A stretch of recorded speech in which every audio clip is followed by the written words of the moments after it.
अस्सलामुअलैकुम वरहमतुल्लाहि वबरकातुहू। दोस्तों, मैं हूं नीम। आज के इस वीडियो में ज़रूरी इंपॉर्टेंट अपडेट जो हज कमेटी की तरफ से मिले हुए हैं और हमारे सीनियर्स की तरफ से भी जो मिले हुए हैं वो आपके सामने इंशाल्लाह हम बताने की कोशिश करेंगे।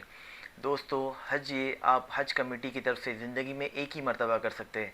एज़ पर द गाइडलाइन, अगर दोबारा आपको हज कमेटी से हज करना है तो आप रिपीटर महरम के साथ जा सकते हैं। आपके घर से आपकी वाइफ है, बहन है या अम्मी है, उनके साथ में एज अ महरम बन के आप रिपीटर जा सकते हैं।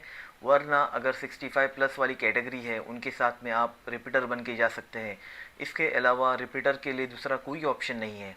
दोस्तों, हमने इसके पहले भी वीडियो में बताया है कि हज ये ज़िंदगी में एक मरतबा हज कमेटी से किया जा सकता है।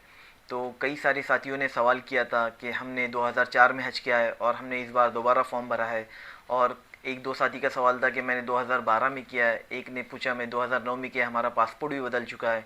लेकिन दोस्तों, इस बात को जहन में रखें, 1992 के बाद जिन्होंने भी हज कमेटी से हज किया है वो दोबारा हज कमेटी से रिपीटर बन के नहीं जा सकते। इस बार हज कमेटी ने एप्लीकेंट नेम के ज़रिए से, एप्लीकेंट के मदर नेम के ज़रिए से और एप्लीकेंट के फादर नेम के ज़रिए से ट्रेस करना स्टार्ट कर दिया है। और हज कमेटी को इस बार कई सारे नाम मिले हुए हैं जो रिपीटर्स की कैटेगरी में हैं। दोस्तों, इस बात को जहन में रखें, हज कमेटी ने स्ट्रिक्टली ताकीद किया है कि अगर जो भी हाजी रिपीटर में पकड़े जाते हैं, उन्हें डिक्लेरेशन में गलत डिक्लेरेशन दिया है तो इन तमाम की पूरी अमाउंट ज़ब्त की जाएंगी, इनके ऊपर कार्रवाई भी हो सकती है। और ये फ़ाइनल में दिया जाएगा। इस बार ये अभी बता दिया नहीं जाएगा, बल्कि फ़ाइनल अमाउंट आपकी भरने के बाद आपको बता दिया जाएगा कि अगर आपने रिपीटर में फॉर्म भरा है, अगर आपने डिक्लेरेशन गलत ज़ाहिर किया है तो आपकी पूरी अमाउंट ज़ब्त हो जाएंगी। इस बात को जहन में रखें। ये आज ही सुबह में हमारे सीनियर्स की तरफ से हमें इम्पोर्टेंट अपडेट मिली हुई है जो आप तक पहुंचाने का ये हमारा काम है। इस बात को आप केयरफुली नोट कर लें, क्योंकि इसके पहले भी मुझे कई सारी साथियों ने कमेंट्स में और बताया कि हमने रिपीटर में फॉर्म भरा है तो हमें क्या करना चाहिए। तो उसी वक्त उन्हें साफ बता दिया था कि दोबारा आप हज कमेटी से हज नहीं कर सकते, एक्सेप्ट महरम कैटेगरी और 65 प्लस वाले के साथ में अगर जाना चाहते हैं तो। बाकी दूसरा कोई ऑप्शन नहीं है।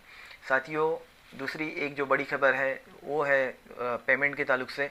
पेमेंट जिन्होंने अब तक पेमेंट नहीं भरा है, हज कमेटी ने तकरीबन उन्हें और 4 दिन का मौका दिया हुआ है कि 22 सितंबर तक, 22 सितंबर ये लास्ट डेट है पेमेंट भरने की। 22 सितंबर तक अगर आप अपना पेमेंट भरते हैं तो आप अपनी सीट को बचा सकते हैं।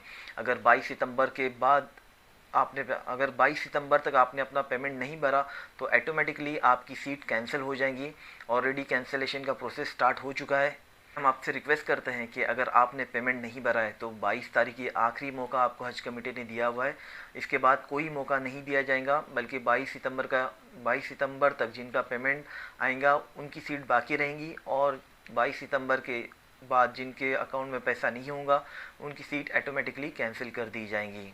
तीसरा इम्पोर्टेंट अपडेट जो हज कमेटी की तरफ से है कि हज कमेटी ने हज 2022 के जो हाजी थे इनका तमाम प्रोसेस कंप्लीट कर दिया गया है। 18 सितंबर को तमाम हाजियों के अकाउंट में जो 22 सितंबर में जो हज 2022 में जा चुके हैं उनके अकाउंट में पैसे जमा किए गए हैं। वो उनसे दरख्वास्त है कि वो अपना अकाउंट चेक कर ले। अगर जिनके अकाउंट में पैसे नहीं आए या उनका अकाउंट बदली हुआ है तो हमने लास्ट वीडियो में भी आपको ये बताया था कि वो हज कमेटी से कांटेक्ट करे, अपना नया अकाउंट उन्हें दे, और ये जो अमाउंट है ये आपके कवर हेड के अकाउंट में जमा कराई गई है।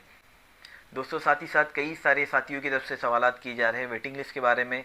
देखिए, ये तमाम लंबी प्रोसेस चल रही है। इस बार तो वेटिंग लिस्ट आने में थोड़ी ताख़ीर हो रही है, लेकिन ये जो 22 सितंबर का आखिरी मौका पेमेंट वालों को दिया गया है, ये अगर पेमेंट नहीं करते तो इंशाल्लाह फ़ौरन उम्मीद है कि जल्द से जल्द इंशाल्लाह वेटिंग लिस्ट आप तक पहुंच जाएंगी। और इसके बारे में अगर कुछ भी अपडेट हो, नया कुछ भी अपडेट आए तो इंशाल्लाह वीडियोस के ज़रिए से हम आप तक ज़रूर पहुंचाएंगे। अस्सलामु अलैकुम वरहमतुल्लाहि वबरकातुहू।